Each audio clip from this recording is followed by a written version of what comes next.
Hi all, my name is Stu. I've been tuning with a Moates Quarterhorse for around 8 years. As part of my plan to share some of my tuning knowledge, I'm creating my first video, so please bear with me. My plan in this video is to show you how to install a Moates Quarterhorse onto an EECV ECU.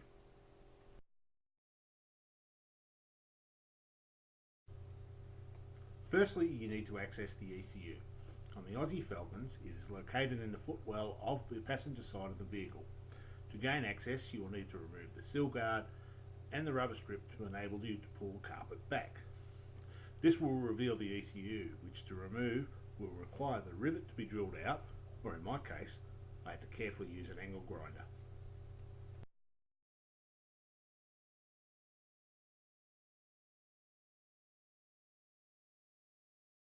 So now we have the stud out. That took a little bit of work to do.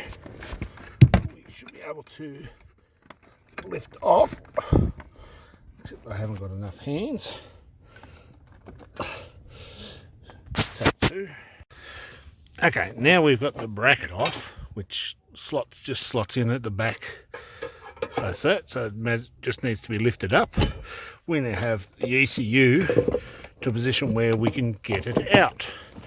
In my case, in my Aussie XR8, it's a 12 JB. I need a 10mm socket just to remove the plug, and then we can remove the ECU from the car. So now that we have the ECU out of the car, we can remove the cover. Undid the bolts, just did a little prep beforehand. You can see here, have an edge connector on the side of the ECU. You'll also notice it's very shiny. It's covered in a sealant of some type, like a wax or along those lines. So we can remove the little plastic plug that also tells us that it's a 12 JB. That now leaves our edge connector ready for installation of a Moates Quarterhorse. And while we're at it,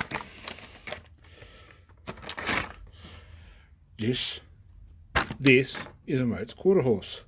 Obviously slides onto the edge connector as such.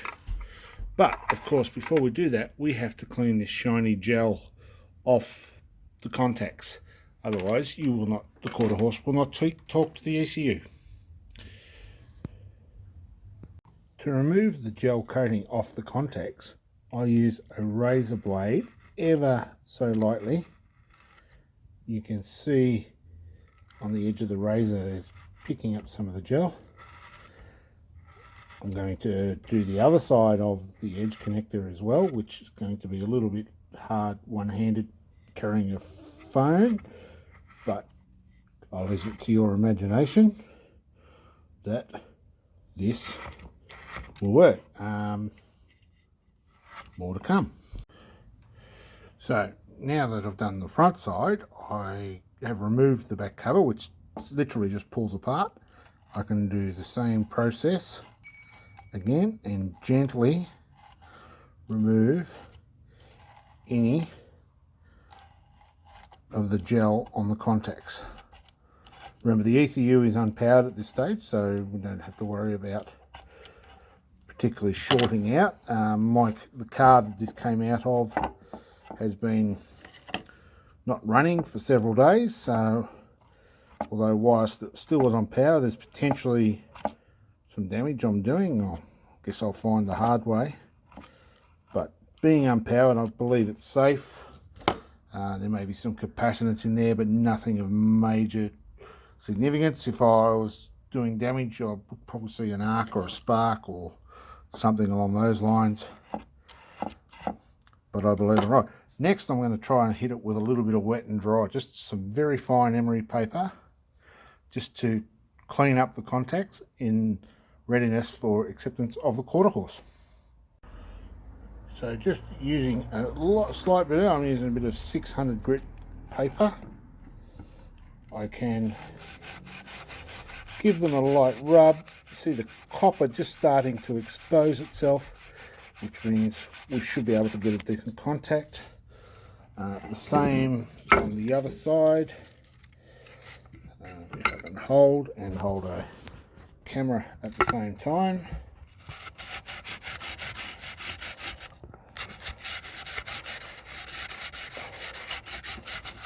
I'm going to clean it up a little bit off camera, but you get the idea. So we want a nice clean contact so that the quarterhorse can be installed. So the next step is, now that we've got the edge connector all nice and cleaned up, is to get the quarterhorse on it. Quick tip, make sure you put the USB cable on first, otherwise it will not go through the cable. Trust me, I know this from learning the hard way. Then it's just a matter of getting the edge connector lined up on each of the pins. There we go, done. Next thing, all we really need to do is secure the quarterhorse onto the frame and the cable so that it doesn't get pulled out. Normally I've just used some tape in the past. Let me see what resources I've got, and I will, in the next scene, show you what I've done. So all I've done, guys, was just use a bit of electrical tape to wrap it around the USB cable a couple of times. Then just wrapped it around the quarterhorse a couple of times, being sure not to block the connections. Obviously I actually took the quarterhorse out again to do that. So heads up, I suppose, do that before you put the quarterhorse in. Then it's just about putting it all back together, and hopefully we have a working system.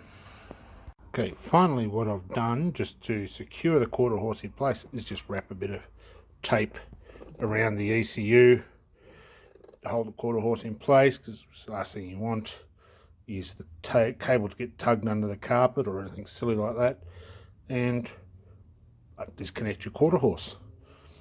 That will cause the car to stop running, or at worst put you back on a stock tune. Well, I suppose that's at best, I guess.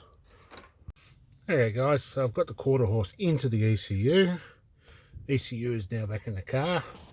Had to do a little bit of a bodge job because I damaged the earth clamp, or the earth ring, when I had to grind the rivet out. But I've just used a self-drilling, self-tapping tech screw to hold the brace and the unit all in. Next step will be to route the cable, and then hopefully connect the laptop and extract the tune off the factory ECU. We'll see how we go. Stand by. Okay, so I've now tucked the ECU back away, replaced the carpet, literally ran the cable just under the carpet. Up the back here you can see sticking out there, there's a USB type B, I believe it is, connector that I've literally just tucked the rest of the cable under the console, which then gives me plenty of access to plug the USB into the laptop. Now before I put all the car back together completely, I'll see if I can harvest the tune off the factory ECU. I'll hopefully show you how to do that if it works. If not, I'll leave that for another day. Hi again guys, now that we have the quarterhorse installed, I have it now USB plugged into my laptop. I've gone into my binary editor software. I'm running binary editor 2010, but it's probably even more simple with binary editor 2012 and later. First thing I've done is gone into the hardware section, and first thing I've noticed is, one, it's the quarterhorse was installed in a mate's car, so it's got his tune on one bank. But the important part is to go mode 4, two 4-bank tunes. Sorry, my eyes are failing me. So, yep, looking through the camera. So now that we've got that, we can go OK, And on binary 2010, there's this Ford read up here. Now generally, as a rule of thumb, I don't have the keys in the ignition whenever I'm loading a tune to a quarter horse.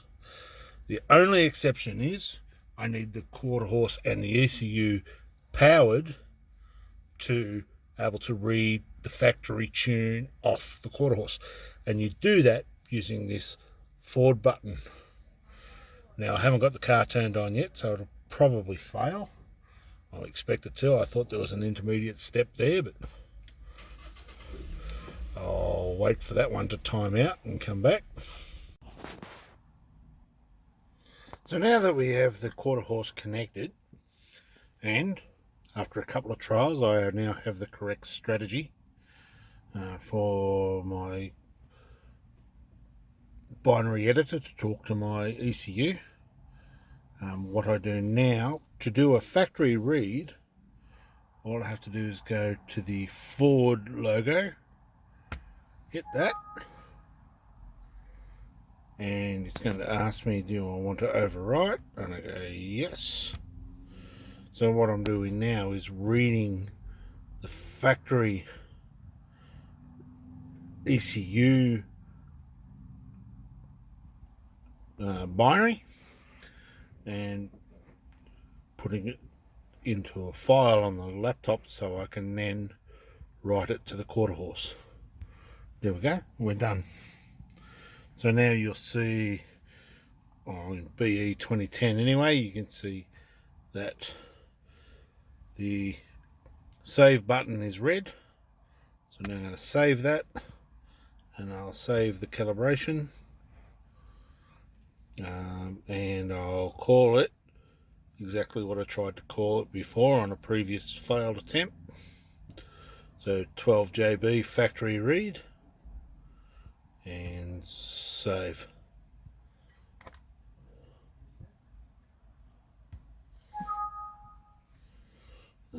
Yes, I'm overwriting a file.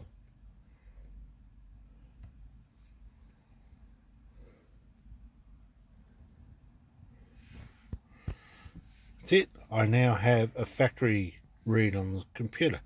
But what I do need to do, and using 2010, which you have to write to both banks separately, and go to my hardware config and Moates config, select bank 1. Well, let's do bank 2 first, just to show the difference. As I said, this is a previous tune that was loaded on the quarter horse. Okay, and then I just go right. So now I'm writing to bank 2.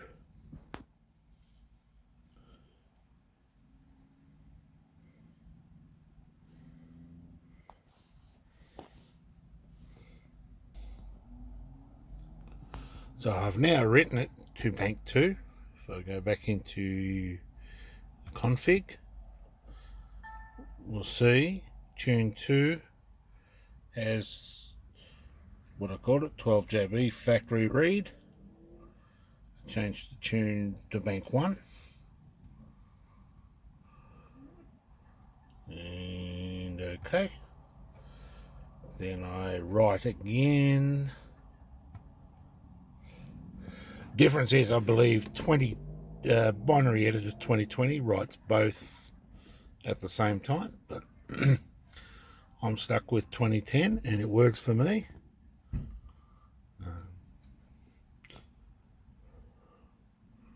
Should be good.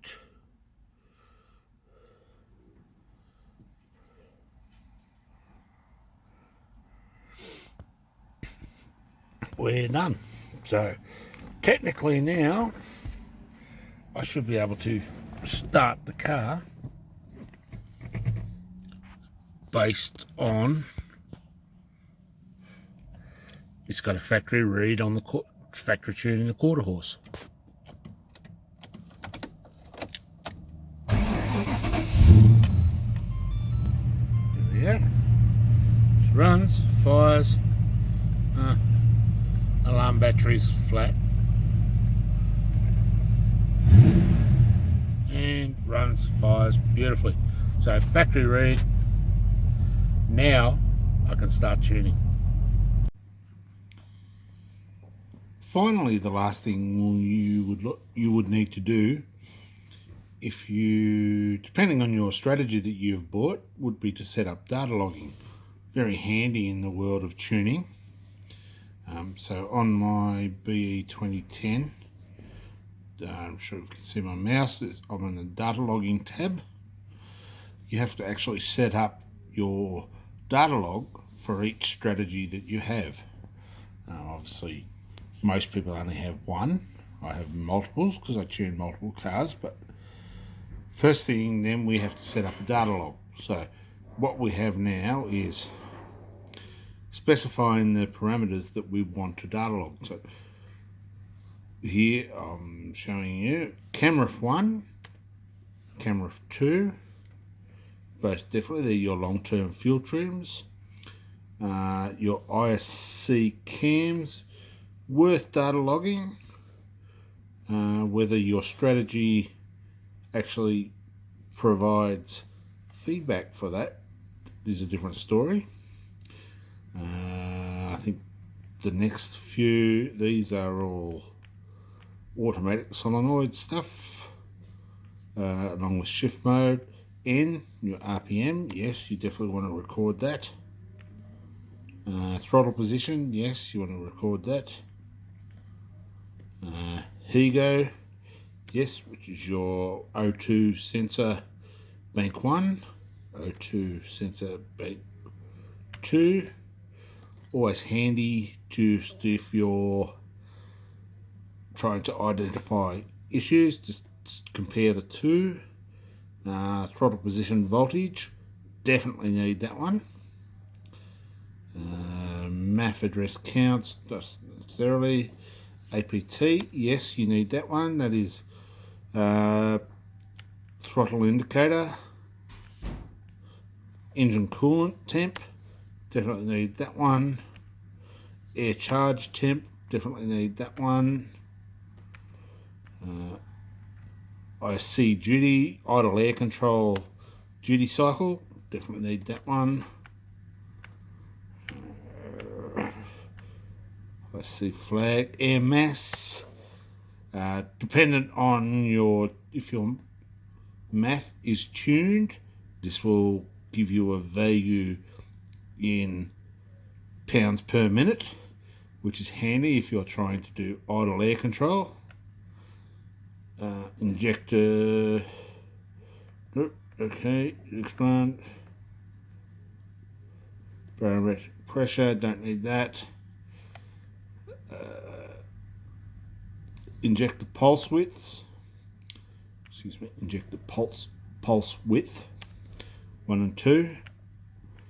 Lamsies, they're your short-term fuel trims, i.e. what your engine is commanding, what the ECU is commanding at the time. Battery voltage, always handy. MAF voltage, definitely need that one. Load, definitely need that one. Load or volumetric efficiency.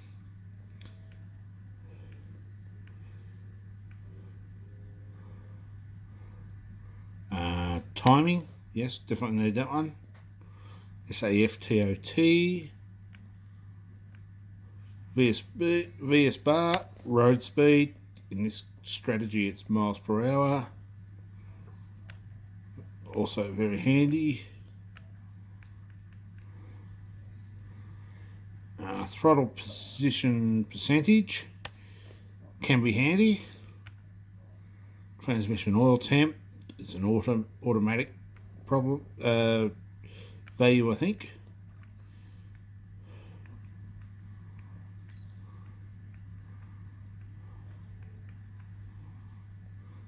Solenoids, these are all your BTR auto solenoids. Not required in my case because I'm running a manual. Again, more auto. And what flag? I've never seen this one work, but we'll record it. We'll flag it anyway. Which just says if you're wide open throttle or not.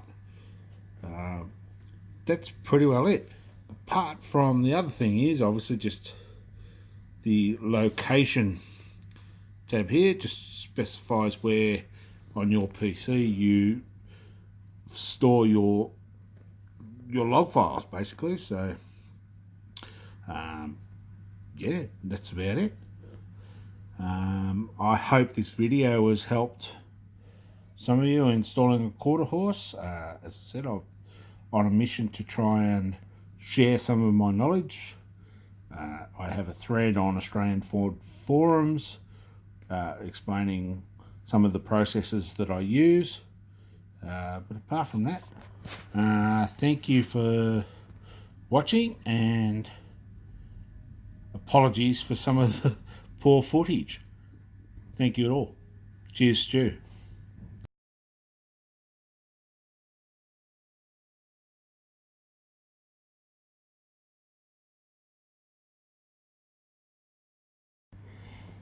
One final note that I did omit to mention would probably be a good idea to save this payload. You can see here we have the save button. What I'm going to call this is basically a strategy. So it's a, in my case, it's a down here. If my mouse will cover, you can see NVXF4. So I'm just going to go NVXF4 and click OK.